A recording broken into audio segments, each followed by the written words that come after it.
નમસ્તે.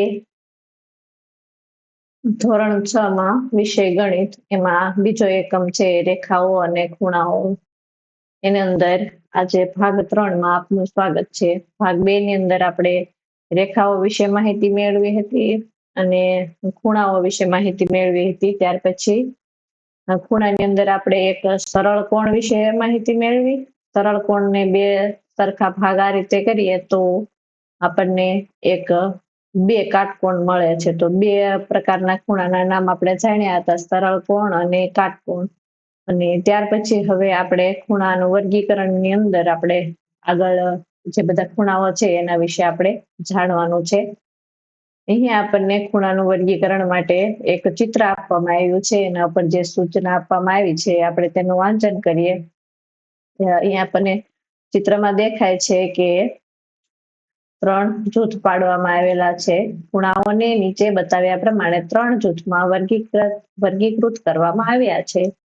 કાટખૂણાને જેનું બીજું નામ છે, કોઈને યાદ છે? આપણે ગયા ભાગની અંદર જોયું તો કાટખૂણાનું બીજું નામ હતું કાટકોણ. તો કાટકોણને બીજા જૂથમાં દર્શાવવામાં આવ્યા છે. અહીંયા આપણને માહિતી જ આપી છે કે જે બીજું જૂથ છે તેમાં દર્શાવેલા બધા ખૂણા છે તે કાટખૂણા છે. અને અન્ય બે જૂથનું સામાન્ય લક્ષણ શું હોઈ શકે? આ બે ની અંદર કઈક સામાન્ય લક્ષણ છે, તો એ સામાન્ય લક્ષણ શું હોઈ શકે? તો પહેલા તો આપણે એનું અવલોકન કરીએ કે આ તો કાટકોણ છે એટલે આપણે જોઈ લો તો દરેક છે એ એલ આકારના છે, એટલે કે એલ આ દિશામાં હોય પરંતુ આ કોઈ પણ દિશાની અંદર આ રીતનું એલ આકાર બને છે. હવે આ બધા ખૂણાને જોઈએ તો એ બધા ખૂણા છે એ ઓછા ખુલેલા છે, એના પાંખિયા વધારે નજીક છે આના કરતા. જો આ બે પાંખિયાનું અંતર છે આ બે પાંખિયા કરતા ઓછું છે, એનો મતલબ એમ કે આ પરિભ્રમણ અંતર એનું ઓછું છે, એની જે ભુજા છે એ ઓછી ખુલેલી છે.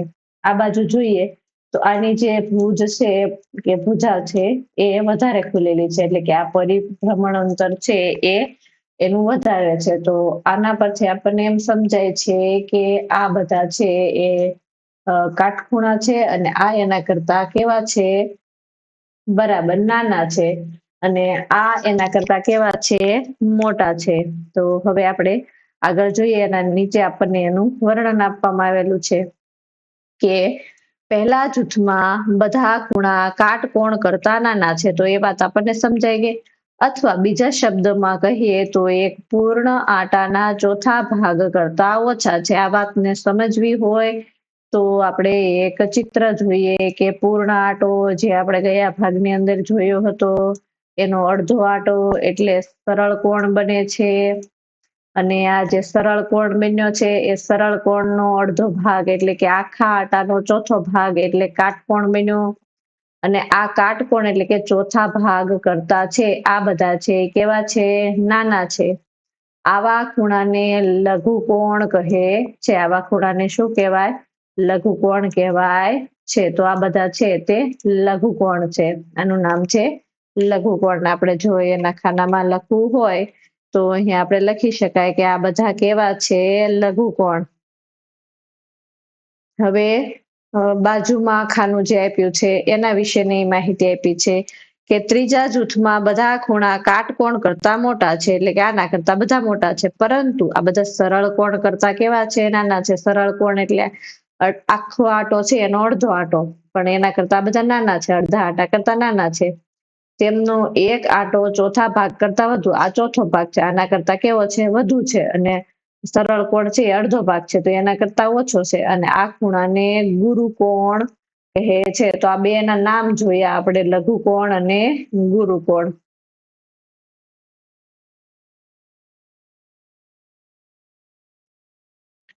અને અહીંયા આપણને આનું નામ તો આપણને ખબર જ હતી, આ ખૂણાનું નામ તો કાટકોણ છે અથવા તો કાટખૂણા છે.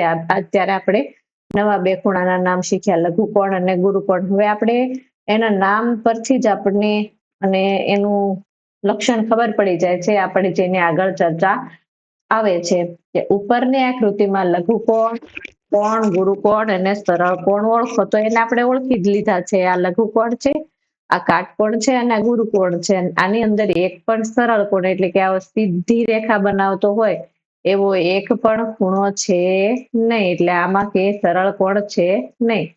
બીજો પ્રશ્ન છે, બીજો વિચારવા માટેનું આપણને વાક્ય આપ્યું છે કે થોડા લઘુકોણ અને થોડા ગુરુકોણ બનાવો. તો આપણને અન્ય જગ્યાએ થોડા લઘુકોણ અને થોડા ગુરુકોણ બનાવવાનું કહ્યું છે અને એને જુદી જુદી દિશામાં દોરવા માટે કહ્યું છે. તો આપણે એને દોરીશું. અહીંયા આપણી પાસે એક પેજ હશે, એમાં લાઈન લઈ અને આપણે પહેલા થોડા લઘુકોણ દોરશું. લઘુકોણ એટલે કાટકોણ કરતા ઓછું માપ ધરાવતા. તો એક લાઈન આ દોરી અને એકને આ રીતે ત્રાસી દોરશું એટલે આ લઘુકોણ બની ગયો. બીજો લઘુકોણ છે તે નીચેની દિશામાં દોરીશું. આ બીજો લઘુકોણ, ત્યાર પછી આ ત્રીજો લઘુકોણ અને આ ચોથો લઘુકોણ. આ સિવાય તમે કોઈ પણ દિશાની અંદર લઘુકોણ છે તે દોરી શકો છો, પરંતુ એનું માપ છે એ આપણે કાટકોણ કરતા ઓછું રાખવાનું છે. અને અહીંયા આપણે ગુરુકોણ દોરીશું. ગુરુકોણ એટલે કાટકોણ કરતા મોટું માપ પણ સરળ કોણ કરતા નાનું માપ, અને એને પણ આપણે જુદી જુદી દિશામાં મોં રહે એવી રીતે દોરવાનું છે. ગુરુકોણ દોરતી વખતે એના જે આ ભુજ છે એને આવી રીતે પહોળા રાખવાના છે અને આને સાંકડા રાખવાના છે. એનું અંતર ઓછું રાખવાનું છે, જ્યારે આમાં કાટકોણ કરતા અંતર વધારે રાખવાનું છે.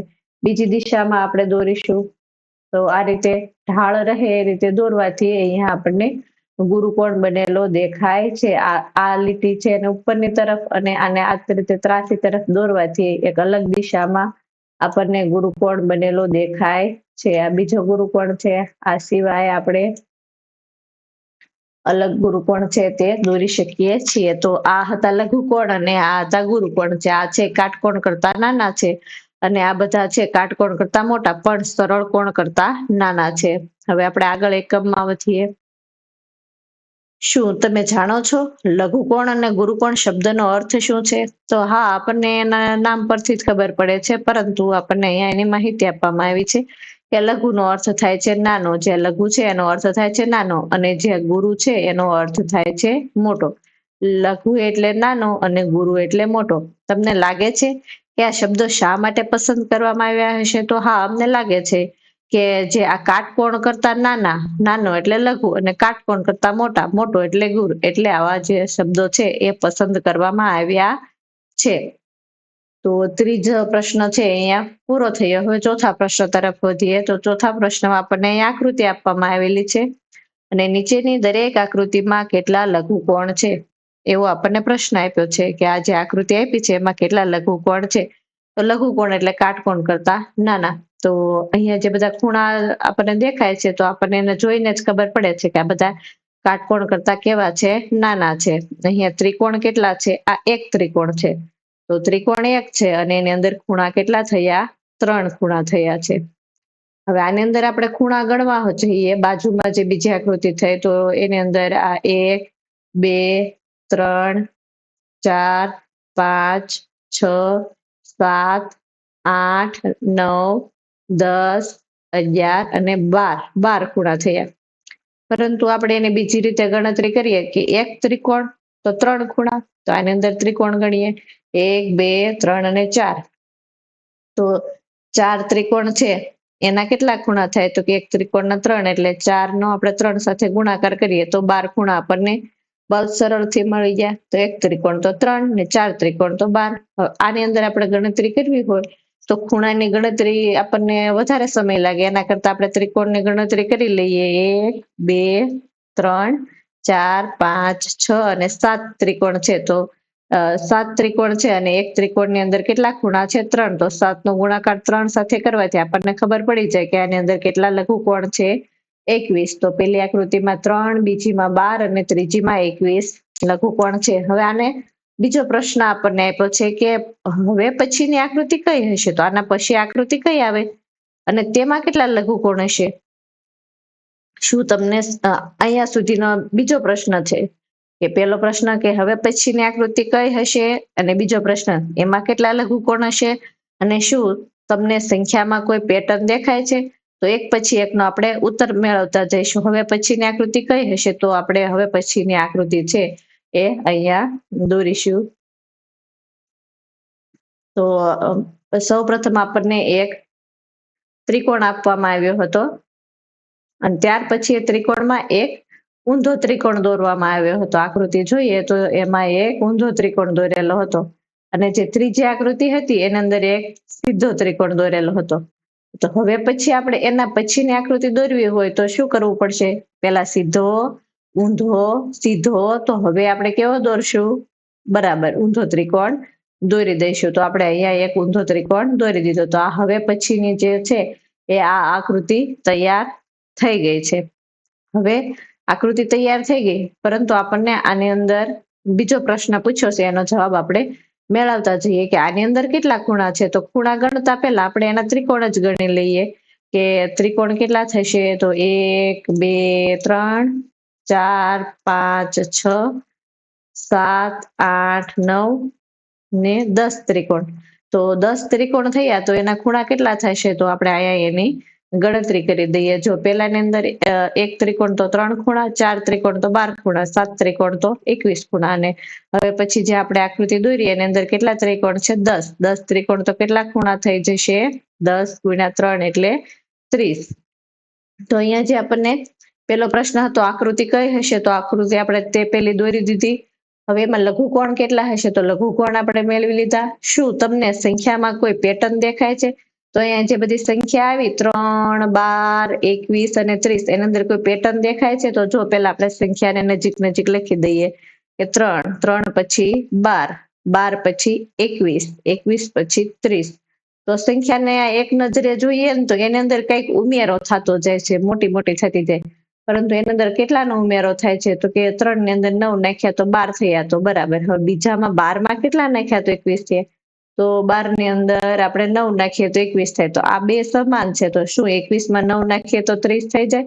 તો હા. તો આપણને પેટર્ન દેખાય કે દરેકમાં 9 ઉમેરતા આપણને એના પછીના ત્રિકોણની લઘુકોણ કેટલા છે એની સંખ્યા મળે છે. અને જો હજુ પણ આપણને એક સંખ્યા મેળવવાનું કે તો આપણને એ સંખ્યા મળી જશે, કારણ કે આની અંદર આપણે 9 ઉમેરવાના છે. તો એની અંદર કેટલા લઘુકોણ થઈ જશે? 39. બરાબર. તો આ રીતે આપણને સંખ્યામાં પેટર્ન દેખાય છે, અને પેટર્ન છે 9 9 નો ઉમેરો કરવાનો. હવે જે આગળ આપણે શીખવા જઈ રહ્યા છે એમાં ખૂણાનું માપન છે. ખૂણાનું માપ કેવી રીતે મેળવવું એનો આખી ચર્ચા છે. અને અહીંયા આપણે કોણ માપક નો એક ખ્યાલ સ્પષ્ટ કરવાનો છે કે કોણ માપક એ શું છે. આપણે ઘણા બધા જે કંપાસ બોક્સ ખરીદતા હોઈએ ત્યારે એની સાથે આ કોણ માપક એ આવતું હોય છે. હમણાં તમે એનું ચિત્ર જોશો એટલે તમે ઓળખી જશો. પરંતુ જો આપણી પાસે આ કોણ માપક ન હોય તો આપણે કાગળમાંથી પણ બનાવી શકાય છે. એની પ્રવૃત્તિ પણ છે. થોડું ઝડપથી આપણે એના વિશે સમજ મેળવીશું. આપણે બે ખૂણાઓની સરખામણી કેવી રીતે કરવી તે જોયું. હમણાં આપણે જોયું તો બે ખૂણાની સરખામણી કરવી હોય તો આપણે અધ્યારોપણ કરતા હતા અને એક ટ્રેસિંગ પેપર વાપરતા હતા. પણ શું આપણે કોઈ બીજા ખૂણા સાથે સરખામણી કર્યા વગર સંખ્યાનો ઉપયોગ કરીને ખૂણો કેટલો મોટો છે તે નક્કી કરી શકીએ? એવી સંખ્યાનો ઉપયોગ કરીને હમણાં આપણે અત્યાર સુધી જે બધા ખૂણા જોયા એમાં કાટકોણના માપની સંખ્યા જોઈ કે એ 90 અંશનો હોય. એ સિવાયના જે બધા ખૂણા હતા એનું આપણે માપ એવી રીતે સંખ્યામાં મેળવ્યું નથી, પરંતુ હવે આપણે એ શીખવાનું છે. આપણે જોયું કે વર્તુળનો ઉપયોગ કરીને વિવિધ ખૂણાની સરખામણી કેવી રીતે કરી શકાય. કદાચ વર્તુળનો ઉપયોગ ખૂણાઓને માપ આપવા માટે થઈ શકે. તો આ વર્તુળનો ઉપયોગ છે એ ખૂણાને માપવા થઈ શકે. જો આ એક આખો આટો છે એનું દોરેલું ખૂણો છે કે આખો આટાનો ખૂણો છે. હવે અહીંયા તમને એક ચક્ર દેખાય છે. ચક્રની અંદર ઝીણી ઝીણી ઝીણી લાઈન દોરેલી છે. અહીંયા શૂન્યથી ચાલુ કર્યું છે અને આ દિશાની અંદર ઉપરથી આગળ વધતા વધતા નીચે તરફથી જઈને 360 ઉપર એ જ પોઈન્ટ ઉપર આપણને મળે છે. તો દરેક રેખા છે ને એક એક એક એક આંકડો આગળ વધેલી છે કે અહીંયા સુધી 10, પણ 10 ની વચ્ચે 10 રેખા છે. 20 તો અહીંયા 10 રેખા છે. આવું ચિત્ર જોયું. હવે આપણે એ ચિત્ર શાના વિશે છે એના નીચે આપણે વાંચન કરીએ કે ખૂણાઓને ચોક્કસ માપ આપવા માટે ગણિત શાસ્ત્રીઓએ એક વિચાર રજૂ કર્યો છે. તેઓએ વર્તુળના કેન્દ્ર પરના ખૂણાને 360 સરખા ખૂણા અથવા ભાગોમાં વિભાજિત કર્યા. જે વર્તુળનું કેન્દ્ર છે આને વર્તુળનું કેન્દ્ર કહેવાય. ત્યાંથી જે બધો ખૂણો બનતો હોય એને 360 ભાગમાં વિભાજિત કર્યા છે. આ વાતને આપણે જેમ આગળ વધશું એમ વધારે સમજાશે કે દરેક એકમ ભાગમાં ખૂણાનું માપ 1 અંશ છે. તો આપણને ખૂણો ક્યાં દેખાઈ શકે? તો આ એક રેખાથી ઝીણી બીજી રેખાની વચ્ચે આવો પાતળો એવો એક ખૂણો રચાય છે. આ ખૂણો છે એનું માપ 1 અંશ હશે, આપણને એવું સમજાવ્યું છે કે આટલો ઝીણો અમથો જે ખૂણો રચાય છે એનું માપ છે તે 1 અંશ છે. જો આ આકૃતિને આપણે ઝૂમ કરીએ તો આપણે જોઈ શકાય છે કે આ દરેકની વચ્ચે નાના નાના ખૂણા રચાય છે અને એનું દરેકનું માપ છે તે 1 અંશ છે. આગળ નીચે આપણે સમજીએ. આ દરેક એકમ ભાગમાં ખૂણાનું માપ 1 અંશ છે, જેને 1 અંશ આવી રીતે લખાય કે એની ઉપર એક મીંડું કરવામાં આવે છે, જેનો અંશ એવો શબ્દ વાપરવામાં આવે છે. ખૂણાઓના માપ માટે આ એકમ ભાગનો ઉપયોગ થાય છે. ખૂણાના માપ માપવા હોય તો આ એકમ ભાગનો ઉપયોગ થાય છે. કોઈ પણ ખૂણાનું માપ એ તેની અંદર રહેલા 1 અંશ એકમ ભાગની સંખ્યા છે. ઉદાહરણ તરીકે આકૃતિ જુઓ. જો આને આપણે વધારે સમજવું હોય તો નીચે આપણે આકૃતિ સમજવાની છે કે અહીંયા આપણને એક આકૃતિ આપેલી છે. જો અહીંયા આ તીરથી આ તીરની વચ્ચે જે આ બધી લાઈનો છે ને એ 30 લાઈનો છે. તો આથી આ સુધીના જે ખૂણો બને છે એનું માપ છે 30 એકમ છે, પરંતુ એક લીટી છે કેટલા અંશની છે? 1 અંશની છે. તેમાં 1 અંશના ખૂણા 30 ખૂણા બને છે. જો અહીંયા અહીંથી અહીં સુધીનો એક ખૂણો, બીજો ખૂણો, એવી રીતે 30 ખૂણા બને છે, એટલે 30 એકમ છે. તેથી આપણે એમ કહી શકીએ કે આનું માપ 30 અંશ છે. આને જો આવી રીતે વાંચન કરાય, 30 અંશ, આનું માપ છે 30 અંશ છે. હવે આપણે વિવિધ ખૂણાના માપ જાણવાના છે કે આપણે કેવી રીતે વિવિધ ખૂણાના માપ મેળવવા. આ ખૂણાનું માપ આપણે મેળવ્યું કે આ 30 અંશ છે. પૂર્ણ આટાનું માપ અંશમાં કેટલું હશે? કે આખો પૂર્ણ આટો એટલે કે આવડો આટો હોય તો એનું માપ કેટલું હોય? તો અહીંથી આપણને ખબર પડી જાય છે કે એનું માપ કેટલું હોય છે, તો કે એનું માપ 360 અંશ હોય. આપણે તેને 360 અંશનો ગણ્યો છે, તેથી તેનું માપ 360 અંશ છે. સરળ કોણનું માપ અંશમાં કેટલું હોય? જો પૂર્ણ આટો હતો એનું 360 છે, તો સરળ અંશનું કેટલું હોય? એ સરળ કોણનું કેટલું હોય? તો સરળ કોણ એ આખા આટાનો અડધો ભાગ છે. નીચે આકૃતિમાં આપણને સમજાવ્યું છે કે જે આ સરળ કોણ છે એ આ આખો આટો હોય તો એનો આ અડધો ભાગ છે. જેમ કે પૂર્ણ આટો 360 નો છે તો એનો અડધો આટો 180 અંશનો છે. હવે કાટકોણના માપને સમજીએ. કાટકોણનું માપ અંશમાં કેટલું છે? જો આ પૂર્ણ આટો 360 હતો એનો અડધો સરળ આટો છે એ 180 અંશનો છે, અને જે આ કાટકોણ છે એ 180 નો પણ અડધો છે. તો તમે સમજી શકશો કે એ કેટલો હશે? તો એનો ઉત્તર તમને ખબર જ હશે, અને અહીંયા આપણને આગળ પણ આપવામાં આવ્યો છે, તો આપણે આગળ વાંચન કરીએ. બે કાટકોણ ભેગા મળીને એક સરળ કોણ બનાવે છે. જેમ કે એક સરળ કોણનું માપ છે 180 અંશ, તેથી એક કાટકોણનું માપ કેટલું થશે? 90 અંશ. જો આ એક સરળ કોણ છે એનો 180 અંશ છે, તો અહીંયાથી અહીંયા સુધી એક લાઈન દોરી દેવાથી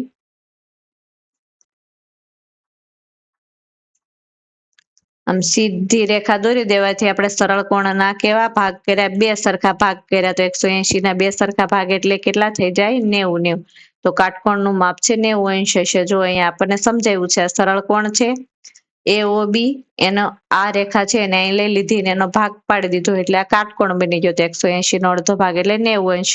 અહીંયા જો આપણને દર્શાવવામાં આવ્યા છે કે આની અંદર 90 એકમ છે, એક અંશના 90 એકમ છે, એટલે આનું માપ 90 અંશ છે. હવે અહીંયા આપણને એક ઇતિહાસની એક ઝલક એમ કરીને એક માહિતી આપવામાં આવી છે, જે આપણે આનું માપ છે 360 એકમથી જ કેમ ગણ્યું, કે 100 કે 50 કે 200 એવું કેમ રાખ્યું નહીં? તો એની આપણને અહીંયા સમજણ આપવામાં આવી છે, જેની આપણે સમજણ લઈશું. પૂર્ણ આટો 360 અંશમાં કેમ વંચાયો? આપણે આજે 360 અંશનો ઉપયોગ કેમ કરીએ છીએ તેનું કારણ સંપૂર્ણપણે જાણીતું નથી, આપણને ચોખ્ખી માહિતી નથી કે આ જ કારણે વપરાયું, પણ આપણે ઇતિહાસના આધારે આપણે એવી અનુમાન કરી શકીએ કે આ માટે 360 અંશનો ઉપયોગ સરળ પડે એ માટે કરવામાં આવ્યો હશે. જો અહીંયા વાત આપવામાં આવેલી છે કે પ્રાચીન કાળથી વર્તુળને 360 ભાગમાં વિભાજિત કરીએ છીએ. વર્તુળ હોય તો આપણે એના 4 ભાગ પાડીએ તો 4 ભાગને આપણે 100 ના 4 ભાગ એવો અર્થ નથી ગણતા, 360 ના 4 ભાગ એવો અર્થ ગણીએ છીએ. હજારો વર્ષ પૂર્વેના માનવતાના સૌથી જૂના ગ્રંથો, આપણો જે ઋગ્વેદ છે એમાં 360 આરાવાળા પૈડાની વાત છે. એનો જે શ્લોક છે એ અહીંયા આપવામાં આવેલો છે, એનો નંબર ઘણા પ્રાચીન કેલેન્ડર્સ પણ 3000 વર્ષથી વધુ જૂના છે, જેમ કે ભારતીય, ફારસી, બેબીલોન અને ઇજિપ્તિયન કેલેન્ડર્સ, જેઓ એક વર્ષમાં 366 દિવસો પર આધારિત હતા. અત્યારે આપણે એક વર્ષમાં કેટલા દિવસો હોય છે? 365, અને લીપ યર હોય તો 366. પરંતુ જે આ ભારતના 3000 વર્ષ પહેલાના કેલેન્ડર છે, એમાં ફારસીમાં, બેબીલોનમાં 360 દિવસનું એક વર્ષ ગણવામાં આવે છે. આ ઉપરાંત બેબીલોનિયન ગણિતશાસ્ત્રીઓ વારંવાર 60 અને 360 ના વિભાજનનો ઉપયોગ કરતા હતા, કારણ કે તેઓ 60 ને આધાર સંખ્યા ગણીને 60 ના ગુણાંકમાં ગણતરી કરતા હતા. આ જે ગણિતશાસ્ત્રીઓ હતા બેબીલોનિયનના, એ 60 નો 360 નો વારંવાર વિભાજન માટે ઉપયોગ કરતા હતા, અને આ 60 છે એ 360 ના ગુણાંકનમાં આવે છે, એટલે એની ગણતરીમાં વધારે સરળ પડે છે. હવે આગળ આપણે જોઈએ, શા માટે ગણિતશાસ્ત્રીઓએ વર્ષોથી 360 અંશનો ઉપયોગ કર્યો અને ચાલુ રાખ્યો? તેનું કદાચ સૌથી મહત્વપૂર્ણ અને વ્યવહારુ કારણ એ છે કે 360 એ સૌથી નાની સંખ્યા છે. કેવી સૌથી નાની? તો જેને 7 સિવાયની 10 સુધીની તમામ સંખ્યાઓ વડે સમાન રીતે વિભાજિત કરી શકાય. જો આ વર્તુળને 1, 2, 3, 4, 5, 6, 7, 8, 9 અને 10 દરેકમાં વિભાજન કરી શકાય, એટલે કે દરેકના ઘડિયામાં આવે એ દરેકનો અવયવી છે એ 360 છે, અને આ બધા છે એ 360 ના અવયવ છે, એક 7 સિવાય.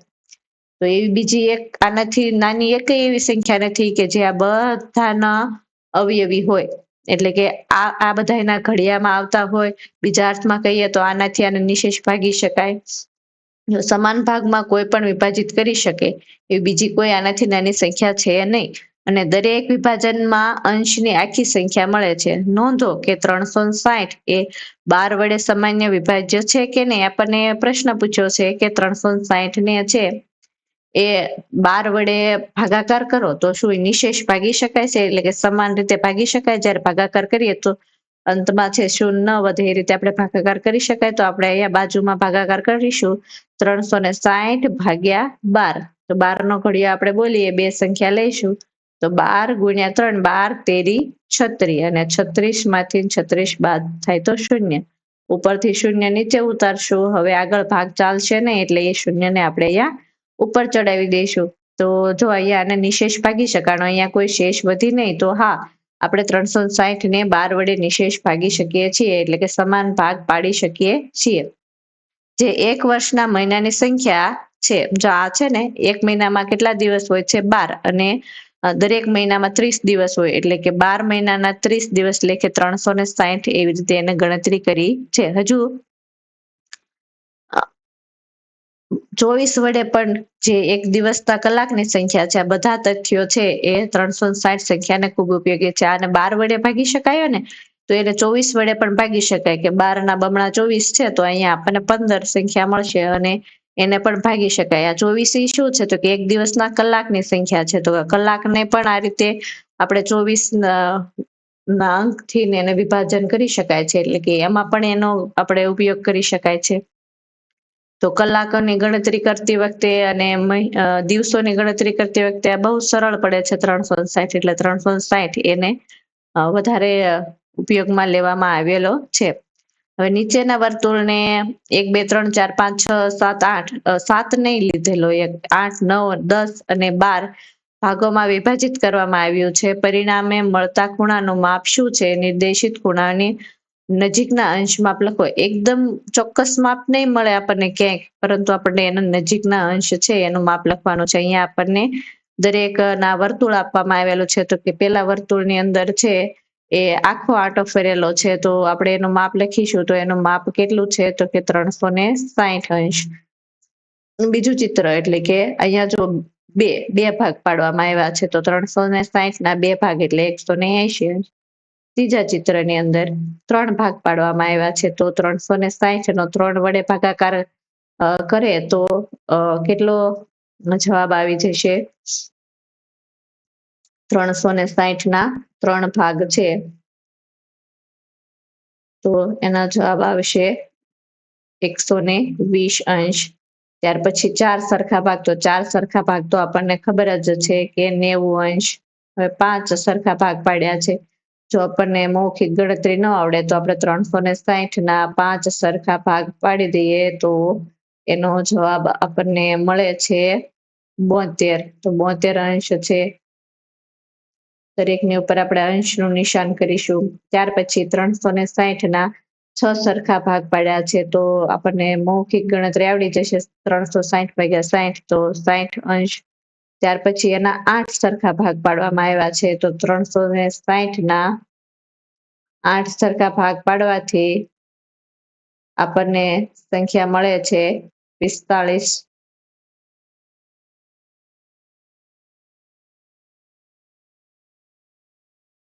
તો અહીંયા આપણને 45 અંશનો ખૂણો મળે છે. ત્યાર પછી 9 સરખા ભાગ પાડવામાં આવેલા છે તો આપણને 360 ભાગ્યા 9 એટલે આપણને 40 અંશનો ખૂણો મળી જશે. ત્યાર પછી 10 સરખા ભાગ છે તો 36 અંશનો ખૂણો મળશે. 12 સરખા ભાગ છે તો આપણે હમણાં જ એનો ભાગાકાર કર્યો હતો તો 30 અંશનો ખૂણો મળી જશે. તો દરેક ખૂણા છે, દરેક વર્તુળ એના ભાગ પાડવાથી આપણને આ બધા માપ મળે છે. તો આ બધા વિવિધ માપ છે એના અંશ છે આપણને મળી ગયેલા છે. આગળ આપણે જોઈએ તો કે વિવિધ ખૂણાઓના અંશ માપ. હવે આ તો આપણને એના ભાગ પરથી ખબર પડી ગઈ, પરંતુ આટલો ખૂણો કેટલાનો છે તો 40 નો. પરંતુ એકલો ખૂણો આપેલો હોય તો આપણે એને માપવો હોય તો કેવી રીતે માપવો, તો એને આપણે ચર્ચા આપેલી છે. તે ખૂણાઓને અંશમાં કેવી રીતે માપી શકાય, આ માટે આપણી પાસે કોણ માપક, જો શબ્દ આવ્યો કોણ માપક નામનું એક સાધન છે. તે આકૃતિ 2.12 એટલે કે પાના નંબર 32 પર માં બતાવ્યા પ્રમાણે 360 સમાન ભાગમાં વહેંચાયેલું વર્તુળ છે અથવા તો 121 સમાન ભાગમાં વહેંચાયેલું અર્ધવર્તુળ છે. જો 2 પ્રકારના કોણ માપક આવે છે. એક પાના નંબર 32 પર બતાવ્યું એ રીતે આખું કોણ માપક પણ આવે છે, જેમાં ઝીણી ઝીણી રેખાઓ છે એ તો નથી બતાવ્યું, પરંતુ 10-10 ના અંતરે અને આ ઝીણી રેખા છે અને અડધી અડધી બતાવેલી હોય છે, એટલી મોટી રીતે બતાવેલી હતી એવું કોણ માપક મળે છે. અને અડધા આટાનું પણ કોણ માપક મળે છે. મોટા ભાગે અડધા આટાનું કોણ માપક એટલે 180 અંશનું કોણ માપક મળે છે. તો અહીંયા આપણે એનું ચિત્ર જોઈએ. આ ચિત્ર જોઈને તરત જ તમે ઓળખી જશો કે હા આ તો અમે જોયેલું છે, આનું નામ છે કોણ માપક.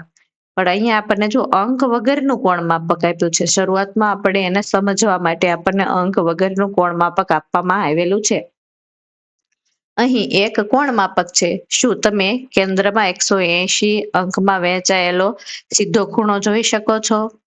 તો અહીંયા જુઓ કે કેન્દ્રની અંદર આ એક ખૂણો છે જે 180 અંશનો છે. તો હા આપણે જોઈ શકીએ છીએ કે જેનો દરેક એકમ 1 અંશનો છે. આની નીચે જો આ એકમની વાત કરવામાં આવી છે, આ એક લાઈન અને આ એક લાઈન, એ બે વચ્ચેનો એક એકમ છે એ 1 અંશનો છે. જો કે સરળ કોણને વિભાજિત કરતી અમુક જ રેખા દેખાય છે, જ્યારે અહીંયા 10-10 ની રેખા દોરેલી છે. આવી 1-1 ની રેખા છે એને દોરેલી છે નહીં. પાયાના સૌથી જમણી બાજુના બિંદુ પરના અંકથી શરૂ કરીને દર 10 અંશ પર એક લાંબી નિશાની છે અને આવી દરેક લાંબી નિશાની પછી 5 અંશ પર એક મધ્યમ કદની નિશાની છે. જો આ વાતને સમજીએ કે આ જે પાયાની સૌથી જમણી બાજુ છે, એટલે કે આ જમણી બાજુથી શરૂ કરીને 10-10 ના અંતરે કે આ 10-10 ના અંતરે એક લાંબી લાઈન છે. જો આ બધી લાંબી લાઈન દોરેલી છે. આ કેટલા અંશના અંતરે દોરેલી છે? તો 10 અંશના અંતરે દોરેલી છે. અહીંયા આપણે 0 અંશ કરીશું, આ 10, પછી અહીંયા 20, આવી રીતે આવશે. અને દરેકની વચ્ચે લાઈન છે 1 મિનિટ આપણે 5 અંશના અંતરની ગણતરી થઈ ગઈ છે. ફરી વાર કરીશું. અહીંયા જુઓ 0 અંશ લેવાનો છે, ત્યાર પછી આ 10 અંશ છે અને આ 20 અંશ છે. આ 0 અને 10 ની વચ્ચે આ એક ટૂંકી લાઈન કરેલી છે, આ 5 અંશની છે. તો 0 પછી 5, પછી 10, પછી અહીંયા જો આપણે ગણતરી કરીએ તો 15 અંશની છે. તો આ રીતે 5-5 અંશની એક ટૂંકી લાઈન, આ છે લાંબી લાઈન. જો અહીં સુધીની લાંબી લાઈન છે, જ્યારે આ બધી ટૂંકી લાઈન છે. આવી આપણને સમજૂતી આપવામાં આવેલી છે. આવું આપણા કોણ માપક પર લખેલું હોય છે. હવે વિચારોને શોધો એવું આપણને એક પ્રવૃત્તિ આપવામાં આવેલી છે કે નીચેના ખૂણામાં માપ લખો. ખૂણો KAL એક આપણને ખૂણો કે એ એલ આપવામાં આવ્યો છે અને આ ખૂણાનું આપણને માપ લખવાનું કીધું છે.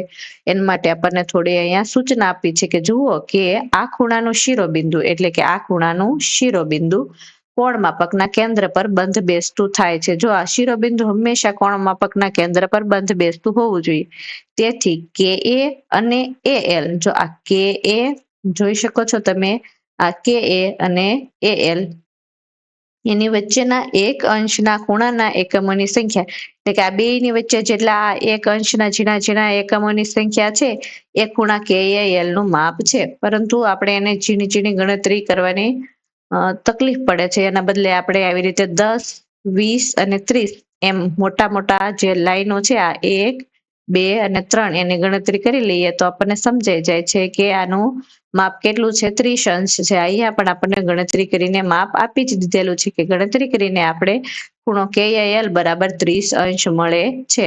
હવે આપણને આગળ એમાં વાત કીધી છે કે શું મધ્યમ કદની અને મોટા કદની નિશાનીઓનો ઉપયોગ કરીને 5 કે 10 ની ગણતરી કરવી શક્ય છે? અહીંયા જે 5 અને 10 છે એની ગણતરી કરવી શક્ય છે. તો એના માટે આપણને બીજી પ્રવૃત્તિ આપી છે કે ખૂણો WAL. તો જો આપણે જોઈશું કે આ W છે, આ A છે અને આ L છે. એટલે આ ખૂણાનું આપણે માપ મેળવવાનું છે અહીંયાથી શરૂ કરીને અહીંયા. તો એના માટે આપણે પહેલા 10-10 ના જે લીટીઓ છે એનું ગણતરી કરીશું. તો 10, 20, 30, 40 અને 50. ફરી વખત જોઈ લઈએ કે કઈ ભૂલ થઈ જતી નથી. 10, આ 20, 10, 20, 30, 40 અને 50. તો આપણને એનું માપ મળી ગયું છે WAL નું.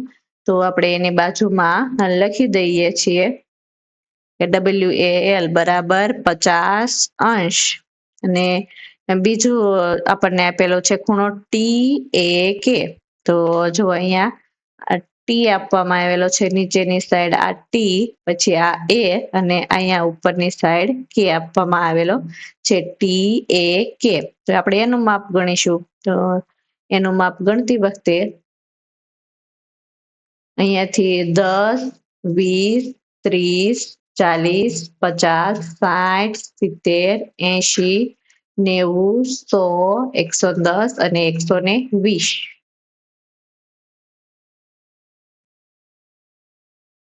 તો એનું માપ છે એ કેટલું થયું? 120 અંશ થયેલું છે. તો આપણે એની બાજુમાં લખી દઈશું કે TAK નું માપ છે એ 120 અંશ થયેલું છે.